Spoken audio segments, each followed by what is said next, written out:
نحمده ونصلي على رسوله الكريم اما بعد فاعوذ بالله من الشيطان الرجيم بسم الله الرحمن الرحيم رب اشرح لي صدري ويسر لي امري واحلل عقدة من لساني يفقهوا قولي اللهم فقهنا في الدين ربي يسر ولا تعسر وتمم بالخير وبك نستعين يا فتاح اللهم حاسبنا حسابا يسيرا اللهم لا سهل الا ما جعلته سهلا وانت تجعل الحزن سهلا الا شئت۔ سورۃ المنافقون، منافقوں کے بارے میں یہ سورت ہے۔ اصل میں ایک بار یہ سورت ایک خاص واقعے پر نازل ہوئی تھی، جس میں ایک جو بنو المستلق، ایک عرب کا ایک قبیلہ تھا، یعنی عرب میں ایک قبیلہ تھا، اس کا نام تھا بنو المستلق، تو جس کے بارے میں آپ صلی اللہ علیہ وسلم کو یہ خبر ملی تھی کہ وہ مدینہ پر حملہ کرنے کے لیے لشکر جمع کر رہے ہیں، یعنی مدینہ پر حملہ کرنے والے ہیں۔ تو آپ اپنے صحاباؤں کے ساتھ خود وہاں تشریف لے گئے، یعنی اس سے پہلے کہ وہ آتے، آپ کو جیسی خبر ملی آپ فوراً وہاں چلے گئے اور ان کو شکست دی، یعنی وہ ہار گئے، بعد میں مسلمان بھی ہو گئے۔ لیکن جنگ کے بعد کچھ دن آپ نے وہیں ایک چشمے کے قریب پڑاؤ ڈالے رکھا، یعنی پیدل کا راستہ ہوتا تھا، بہت لمبا لمبا سفر ہوتا تھا، کبھی 15 دن کبھی مہینہ نکل جاتا تھا سفر میں ہی۔ تو آپ صلی اللہ علیہ وسلم نے ایک چشمہ، پانی کا ایک کنواں تھا، اس کے پاس پڑاؤ ڈالا، اور اسی دوران مہاجرین اور انصار کے درمیان پانی کے کسی معاملے میں تھوڑا سا بحث ہو گئی، جھگڑا ہو گیا۔ جھگڑنے کی نوبت یہاں تک آ گئی کہ مہاجرین نے اپنی مدد کے لیے مہاجرین کو پکارا، انصار نے انصار کو پکارا، یہاں تک کہ اندیشہ یہ ہوا کہ کہیں مہاجرین اور انصار کے درمیان لڑائی نہ چھڑ جائے۔ جب آپ صلی اللہ علیہ وسلم کو پتہ چلا تو آپ فوراً تشریف لائے اور مہاجرین اور انصار کا نام لے کر کہا کہ یہ لڑائی کرنا جو تم ایک دوسرے کا نام لے کر، یعنی مہاجرین اور انصار لے کر لڑائی کر رہے ہو، یہ تو جاہل والی حرکت ہے اور جاہلانہ رسم ہے یہ، اور جس سے اسلام منع کرتا ہے، اور یہ ایک بدبودار نعرے ہیں، یعنی جس میں آپ نے ورڈ استعمال کیا کہ یہ بدبودار نعرے ہیں، اس کو چھوڑ دو۔ پھر انہوں نے ایک دم، کیونکہ شیطان ان کے بیچ میں آ گیا، وہ بھی انسان تھے، شیطان کبھی بھی کہیں بھی آ جاتا ہے، فوراً نبی کی طرف رجوع کیا اور اللہ تعالیٰ سے معافی مانگی، اور پھر یہ جھگڑا وہیں کے وہیں ختم ہو گیا۔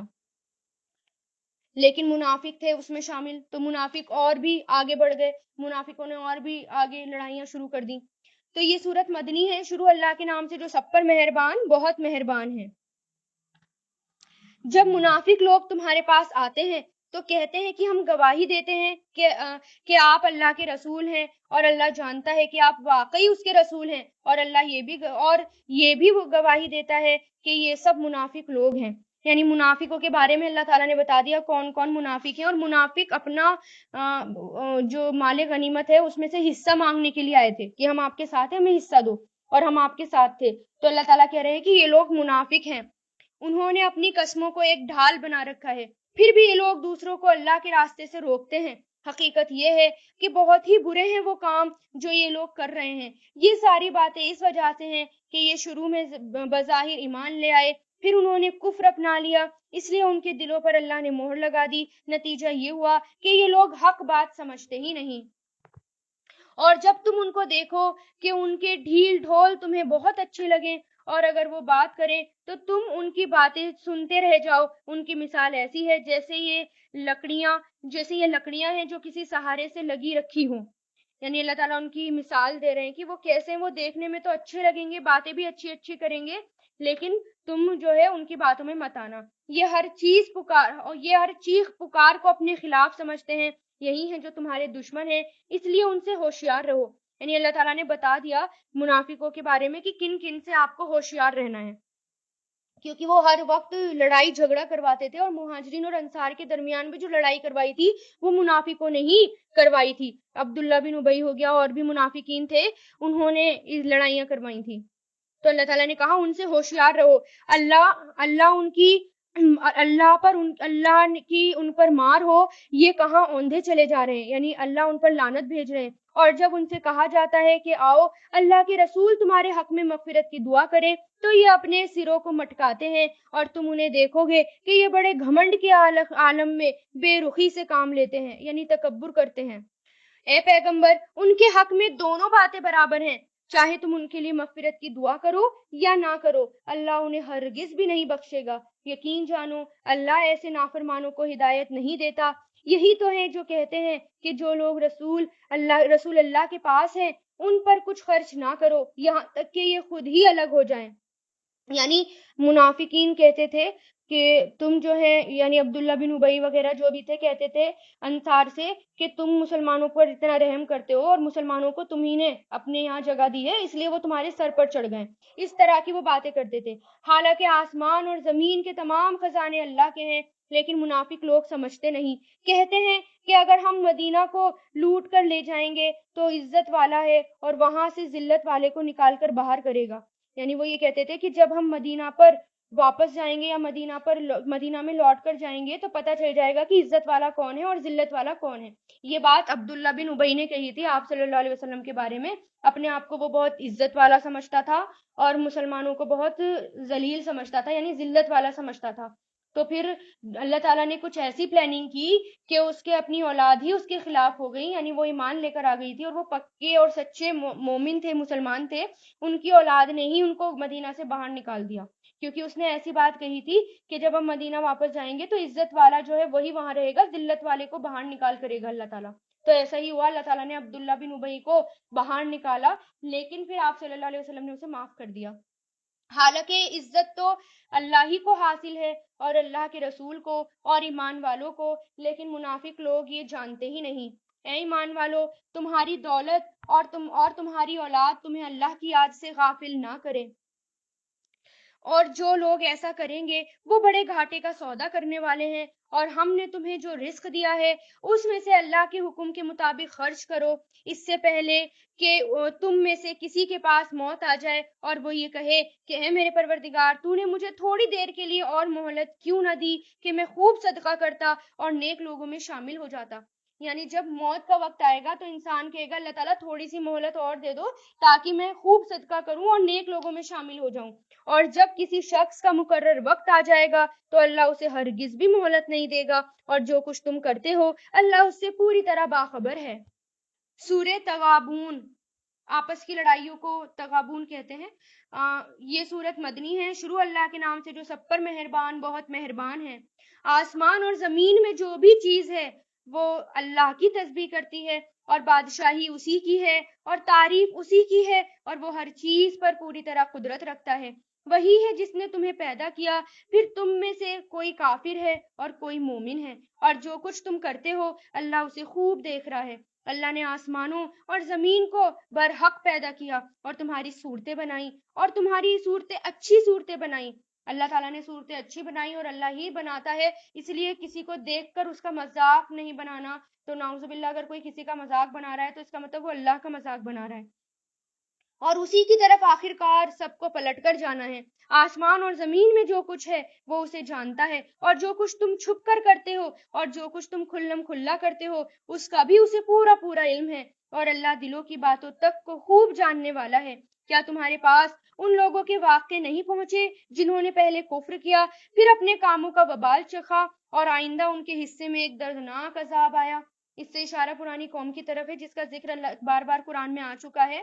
یہ سب کچھ اس لیے ہوا کہ ان کے پاس ان کے پیغمبر روشن دلیلیں لے کر آئے تھے تو وہ کہنے لگتے تھے کہ کیا ہم جیسے انسان ہیں یہ ہمیں ہدایت دیں گے. یعنی یہ ہم جیسے انسان ہمیں ہدایت دیں گے. غرض انہوں نے کفر اپنایا اور منہ موڑا اور اللہ نے بھی بے نیازی برتی اور اللہ بالکل بے نیاز ہے اور خود تعریف والا ہے. اور جن لوگوں نے کفر کیا اور وہ یہ دعویٰ کرتے ہیں کہ انہیں کبھی بھی دوبارہ زندہ نہیں کیا جائے گا کہہ دو کیوں نہیں میرے پروردگار کی قسم تمہیں ضرور دوبارہ زندہ کیا جائے گا پھر تمہیں بتایا جائے گا کہ تم نے کیا کچھ کیا تھا اور یہ اللہ کے لیے معمولی سی بات ہے. لہٰذا اللہ پر اور اس کے رسول پر اور اس کی روشنی پر اور اس روشنی پر ایمان لے آؤ جو ہم نے نازل کی. یعنی قرآن یہاں پر بتایا جا رہا ہے قرآن روشنی ہے اور تم جو کچھ کرتے ہو اللہ اس سے پوری طرح باخبر ہے. اور یہ دوسری زندگی اس دن ہوگی جب اللہ تمہیں روز حشر میں اکٹھا کرے گا. وہ ایسا دن ہوگا جس میں کچھ لوگ دوسروں کو حسرت میں ڈال دیں گے یعنی ایک دوسرے کو دیکھ کر حسرت کریں گے اس دن قیامت کے دن. تو یہ کہیں گے کاش ہم نے نیک عمل کیے ہوں گے. تو اس لیے قیامت کو حسرت کا دن بھی کہا جاتا ہے کیونکہ صرف حسرتیں ہی حسرتیں ہوں گی کہ کاش ہم نے ٹائم کو ضائع نہ کیا ہوتا کاش ہم نے نیک عمل کیے ہوتے کاش ہم نے کچھ آگے بھیجا ہوتا. بس یہی حسرتیں ہوں گی. اور جو شخص اللہ پر ایمان لایا ہوگا، اس نے نیک عمل کیے ہوں گے، اللہ اس کے گناہوں کو معاف کر دے گا اور اس کو ایسے باغوں میں داخل کرے گا جن کے نیچے نہریں بہتی ہوں گی، جن میں وہ ہمیشہ ہمیشہ رہیں گے۔ یہی بہت بڑی کامیابی ہے۔ اور جن لوگوں نے کفر کیا ہوگا اور ہماری آیتوں کو جھٹلایا ہوگا، وہ دوزخ والے ہوں گے جس میں وہ ہمیشہ ہمیشہ رہیں گے۔ یہ بہت برا ٹھکانہ ہے۔ کوئی مصیبت اللہ کے حکم کے بغیر نہیں آتی۔ جو کوئی اللہ پر ایمان لاتا ہے وہ اس کے دل کو ہدایت دیتا ہے، یعنی اللہ تعالیٰ جو ایمان لے کر آتا ہے اور زیادہ اس کو ہدایت دیتا ہے، اور اللہ ہر چیز کو خوب جاننے والا ہے۔ اور تم اللہ کی فرما برداری کرو، رسول کی فرما برداری کرو، پھر اگر تم نے منہ موڑ لیا تو ہمارے رسول کی ذمہ داری تو صرف یہ ہے کہ وہ صاف صاف بات پہنچا دے۔ اللہ وہ ہے جس کے سوا کوئی معبود نہیں، اور مومنوں کو اللہ ہی پر بھروسہ کرنا چاہیے۔ اے ایمان والو، تمہاری بیویاں اور تمہاری اولاد میں سے کچھ تمہارے دشمن ہیں، اس لیے ان سے ہوشیار رہو۔ اور اگر تم معاف کر دو اور درگزر کر دو اور بخش دو تو اللہ بہت بخشنے والا، بہت مہربان ہے۔ یعنی جو بیوی بچے انسان کو اللہ تعالیٰ کی نافرمانی پر اکسائیں تو وہ انسان پھر دشمن ہے، یعنی جو بھی تمہیں اللہ تعالیٰ سے دور کر دے یا ہمیں اللہ سے دور کر دے تو اس کو اللہ تعالیٰ کہہ رہے ہیں کہ وہ تمہارے دشمن ہیں۔ اور بیویاں ہو گئیں، اولادیں ہو گئے، وہی ہمیں جو اولاد ہیں اور بیویاں ہیں وہی اللہ تعالیٰ سے دور کرتی ہیں، اس لیے اللہ تعالیٰ ان کو یہاں دشمن بتا رہے ہیں۔ اور تمہارے مال اور تمہاری اولاد تو تمہارے لیے ایک آزمائش ہے، یعنی اللہ تعالیٰ نے ان کو کیوں بھیجا ہے؟ صرف آزمائش کے لیے کہ دیکھے اللہ تعالیٰ کہ انسان ان میں کھو کر کہیں مجھے بھول تو نہیں جاتا۔ اور وہ اللہ ہے جس کے پاس بڑا اجر ہے، لہٰذا جہاں تک تم سے ہو سکے اللہ سے ڈرتے رہو اور سنو اور مانو اور اللہ کے حکم کے مطابق خرچ کرو، یہ تمہارے لیے بہتر ہے۔ اور جو لوگ اپنے دل کی لالچ سے محفوظ ہو جائے وہی فلاح پانے والے ہیں۔ اور اگر تم اللہ کو اچھی طرح قرض دو گے تو اللہ اس سے کئی گناہ بڑھا دے گا اور تمہارے گناہ بخش دے گا، اور اللہ بڑا قدردان، بہت بردبار ہے۔ وہ ہر بھید کا، ہر کھلی ہوئی چیز کو جاننے والا ہے، بڑے اقتدار کا مالک، بڑی حکمت کا مالک۔ الحمدللہ سورہ تغابن بھی پوری ہوئی۔ سورہ طلاق، اس کے اندر طلاق کے بارے میں احکام ہے۔ یہ سورت مدنی ہے۔ شروع اللہ کے نام سے جو سب پر مہربان، بہت مہربان ہے۔ اے نبی، جب تم لوگ عورتوں کو طلاق دینے لگو تو انہیں ان کی عدت کے وقت طلاق دو، یعنی عدت کے وقت مطلب جب وہ پاک ہو جائیں، یعنی جب ان کو پیریڈز ہوں، پیریڈز کی حالت میں طلاق دینے کے لیے منع کیا گیا، اور جب وہ پاک ہو جائیں یعنی پاکی ہو تب ان کو طلاق دو۔ اور عدت کو اچھی طرح شمار کر لو اور اللہ سے ڈرو جو تمہارا پروردگار ہے۔ ان عورتوں کو ان کے گھروں سے نہ نکالو اور نہ وہ خود نکلیں الا یہ کہ وہ کسی کھلی بے حیائی کا ارتکاب کریں، یعنی اگر ایک طلاق ہو گئی ہے یا دو طلاق ہو گئی ہے تو ان کو اپنے گھروں سے نہ نکالو اور وہ خود بھی نہ نکلیں۔ ہو سکتا ہے اللہ تعالیٰ ان کے بیچ میں محبت پیدا کر دے اور کوئی اللہ تعالیٰ ایسی وجہ پیدا کر دے جس کی وجہ سے وہ آپس میں ساتھ رہیں اور محبت ان کے دلوں میں اللہ تعالیٰ ڈال دے۔ جب ایک طلاق دے انسان اور جب دوسری طلاق دے، دو طلاقوں میں گھر سے مت نکلو، ان کو شوہر کے گھر میں ہی عدت کرو۔ اور یہ اللہ کی مقرر کی ہوئی حدیں ہیں، اور جو کوئی اللہ کی مقرر کی ہوئی حدود سے آگے نکلے اس نے خود اپنی جان پر ظلم کیا، اور تم نہیں جانتے شاید اللہ اس کے بعد کوئی نئی بات پیدا کر دے۔ پھر جب وہ عورتیں اپنی عدت کی میعاد کو پہنچنے لگیں تو تم یا تو انہیں بھلے طریقے سے اپنے نکاح میں روکے رکھو یا پھر بھلے طریقے سے ان کو الگ کر دو۔ وہ اپنے میں سے دو ایسے آدمیوں کو گواہ بنا لو جو انصاف والے ہوں، اور اللہ کے خاطر سیدھی سیدھی گواہی دو۔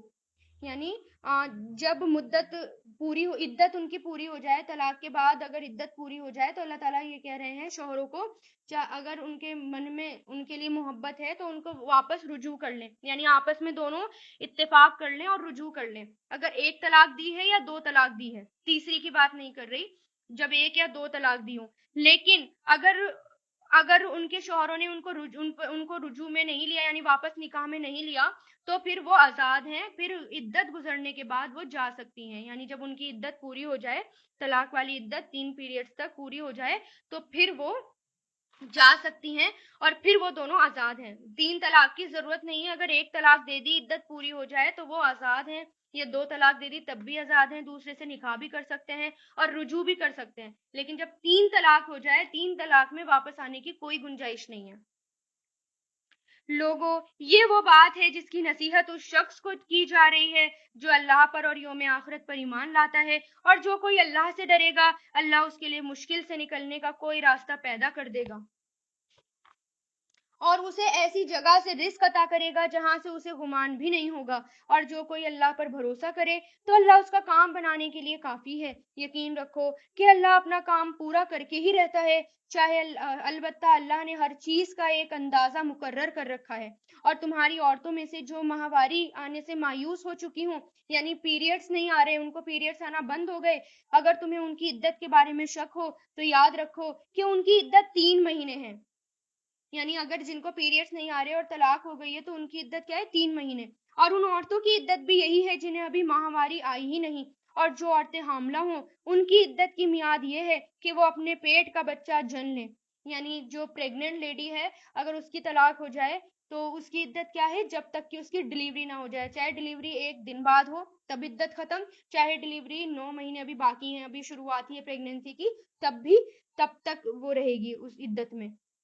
اور جو کوئی اللہ سے ڈرے گا اللہ اس کا کام میں آسانی پیدا کرے گا، یہ اللہ کا حکم ہے جو اس نے تم پر اتارا، اور جو کوئی اللہ سے ڈرے گا اللہ اس کے گناہوں کو معاف کر دے گا اور اس کو زبردست ثواب دے گا۔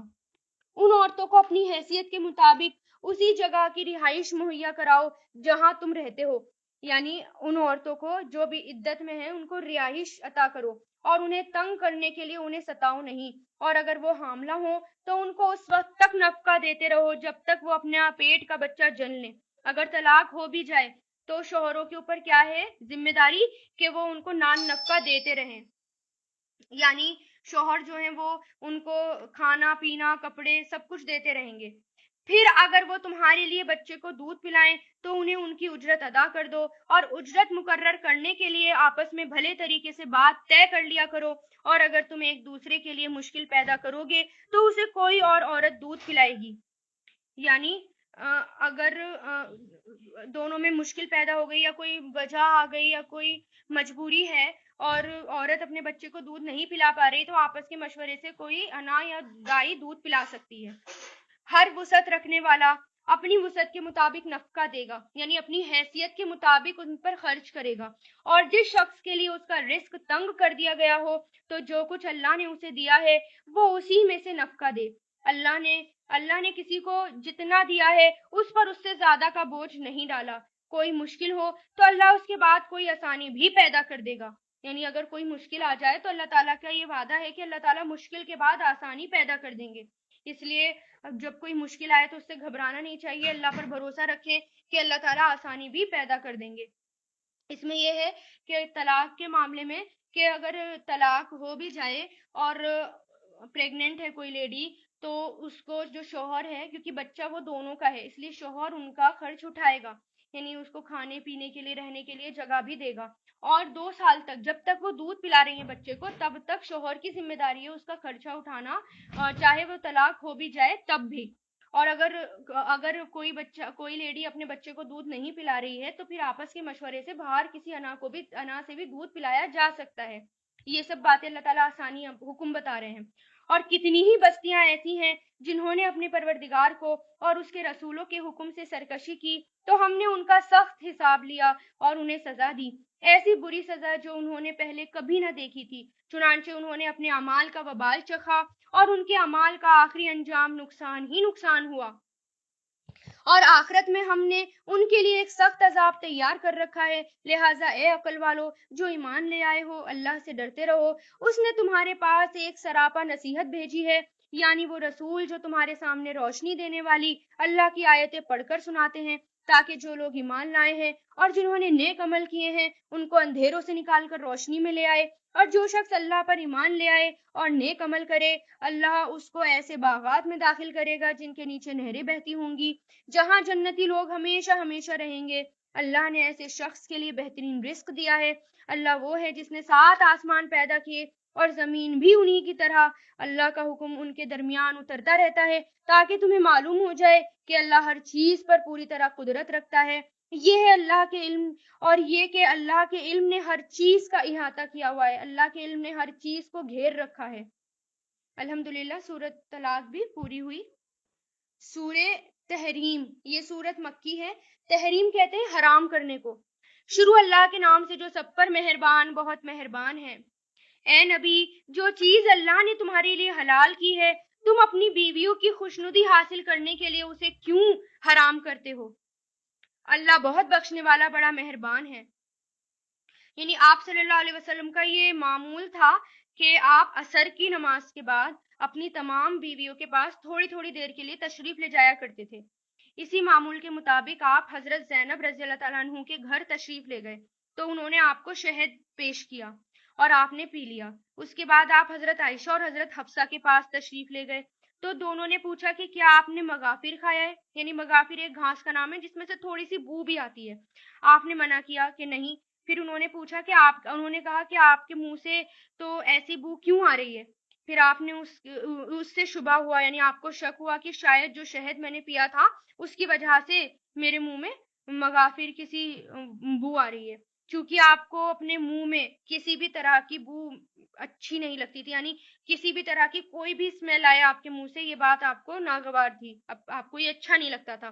اس لیے آپ نے اسی وقت قسم کھا لی کہ میں آئندہ شہد نہیں پیوں گا. اس پر اللہ تعالیٰ نے یہ آیت نازل کی کہ جو چیز اللہ نے حلال کی ہے آپ اس کو کیوں حرام کر رہے ہیں. پھر کیا ہوتا ہے اس سے؟ شہد میں جتنے اتنے فائدے ہیں اور پھر آپ صلی اللہ علیہ وسلم ریگولر شہد لیتے تھے تو پھر کیا ہوتا ہے اس سے کہ یہ سنت ہو جاتی ہے اس کو چھوڑنی. تو اس لیے اللہ تعالیٰ نے کہا کہ جو چیز حلال ہے اس کو اپنے اوپر حرام مت کرو. اور اللہ بہت بخشنے والا بڑا مہربان ہے.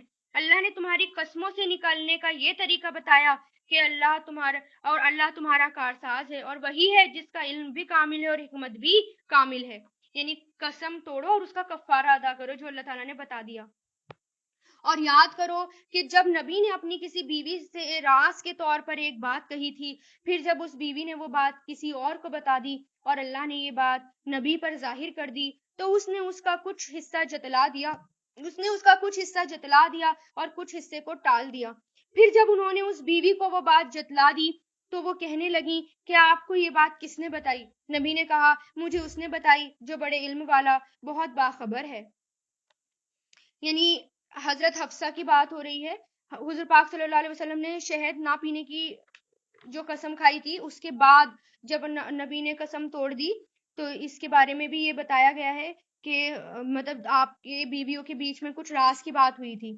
آپ نے حضرت حفصہ رضی اللہ تعالیٰ عنہ سے یہ بات کہی تھی کہ میں نے شہد نہ پینے کی قسم کھا لی ہے مگر یہ بات کسی کو بتانا نہیں. کچھ روایتوں سے یہ بھی پتہ چلتا ہے.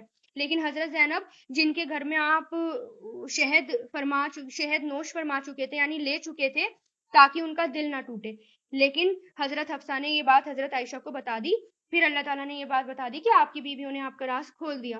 تو پھر آپ کی بیوی نے پوچھا کہ آپ کو یہ بات کس نے بتائی؟ تو نبی نے بتایا کہ جو اللہ تعالیٰ جو ہر چیز کو جانتا ہے مجھے یہ بات بتا دی. تو اس سے بیویوں کو یہ کہنا اللہ تعالیٰ یہ بتانا چاہ رہے ہیں کہ نبی کا جو راز ہے وہ راز ہے، وہ کسی بھی معاملے میں آپ کو نبی کا راز فاش نہیں کرنا. اے نبی کی بیویوں، اگر تم اللہ کے حضور توبہ کر لو تو یہی مناسب ہے کیونکہ تم دونوں کے دل مائل ہو گئے، اور اگر تم نبی کے مقابلے میں تم میں سے ایک دوسرے کی تم نے مدد کی تو یاد رکھو ان کا ساتھی اللہ ہے اور جبریل ہیں اور نیک مسلمان ہیں.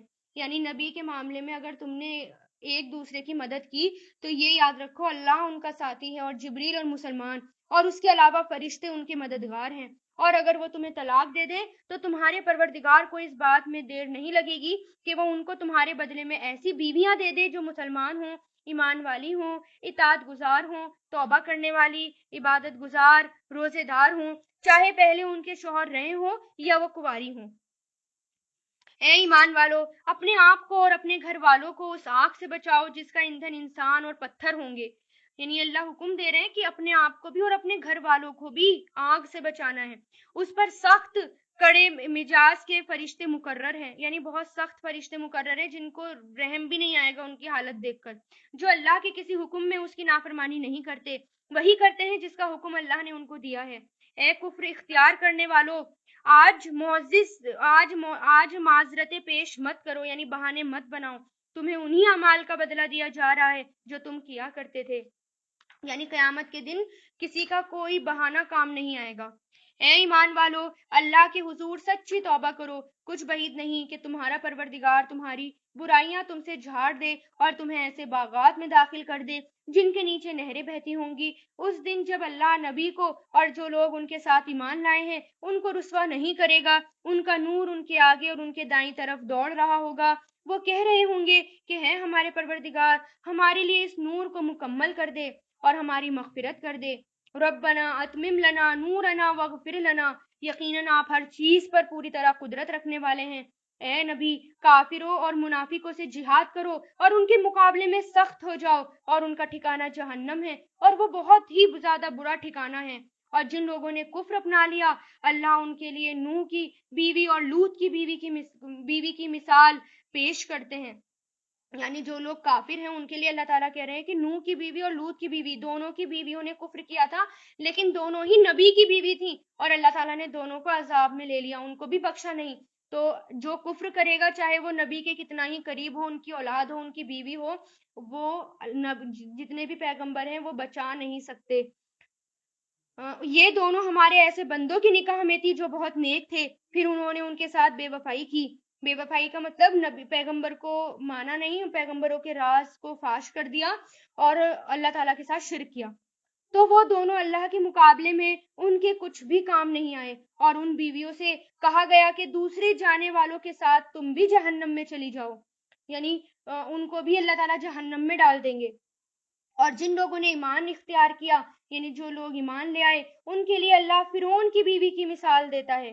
فرعون کی بیوی حضرت آسیہ، جو کہ فرعون بادشاہ تھا، اور حضرت آسیہ کے پاس کسی بھی چیز کی کمی نہیں تھی، مہارانی تھی وہ ایک طرح سے، محلات اور نوکر چاکر ہر چیز ان کے پاس اویلیبل تھی، کسی چیز کی کمی نہیں تھی۔ دنیا ایک طرح سے ان کے لیے جنت تھی، لیکن پھر بھی انہوں نے اللہ تعالیٰ کو چنا، انہوں نے کفر کا ساتھ نہیں دیا، اور اس لیے وہ جنت کی سردار ہوں گی۔ انہوں نے اتنی بڑی قربانی دی، انہوں نے دنیا کو بالکل چھوڑ دیا اللہ کے خاطر، اس لیے وہ جنت کی سردار ہیں۔ اللہ تعالیٰ ان کی بھی مثال دے رہے ہیں کہ دیکھو، ایک نافرمان کی بیوی تھی، وہ جنت میں جائیں گی، اور ایک دو پیغمبروں کی بیویاں تھیں، انہوں نے نافرمانی کی تو وہ جہنم میں جائیں گی۔ جب اس نے کہا تھا، یعنی فرعون کی بیوی نے جب کہا تھا کہ میرے پروردگار، میرے لیے اپنے پاس جنت میں ایک گھر بنا دیجئے، اور مجھے فرعون اور اس کے عمل سے نجات دے دیجئے، اور مجھے ظالم لوگوں سے بھی نجات دے دیجئے۔ نیز عمران کی بیٹی یعنی مریم کو بھی مثال کے طور پر پیش کیا، جنہوں نے اپنی عصمت کی یعنی اپنی عزت کی حفاظت کی، تو ہم نے اس میں اپنی روح پھونک دی، اور انہوں نے اپنے پروردگار کی باتوں اور اس کی کتاب کی تصدیق کی، اور وہ اطاعت گزار لوگوں میں شامل تھیں، یعنی وہ قانتین تھی، فرما بردار تھیں۔ تو اللہ تعالیٰ ہمیں یہ مثال دے رہا ہے کہ ہمیں کس کی طرح بننا ہے، کہ فرعون کی بیوی کی طرح، یا مریم علیہ السلام کی طرح، یا پھر نوح اور لوط کی بیوی کی طرح۔ تو اللہ تعالیٰ یہ مثالیں پیش کر رہا ہے تاکہ ان سے سبق حاصل کریں اور ایسا کام نہ کریں جو اللہ کو ناگوار ہو، اور جو اللہ نے جو حکم دے دیا قرآن میں صرف اسی کو مانے، اس کو چھوڑ کر کسی اور کی بات نہیں ماننی، چاہے وہ کتنا ہی اچھا ہو، کتنا ہی معزز ہو، لیکن اگر اللہ کے خلاف کوئی حکم دے رہا ہے تو وہ نہیں ماننا۔ الحمدللہ، سورہ تحریم بھی پوری ہوئی۔ وآخر الدعوانا ان الحمدللہ رب العالمین۔ سبحانک اللہم و بحمدک، نشہد ان لا الہ الا انت، نستغفرک و نتوب الیک۔ سبحان ربک رب العزت عما یصفون، والسلام علی المرسلین، والحمدللہ رب العالمین، برحمتک یا ارحم الراحمین۔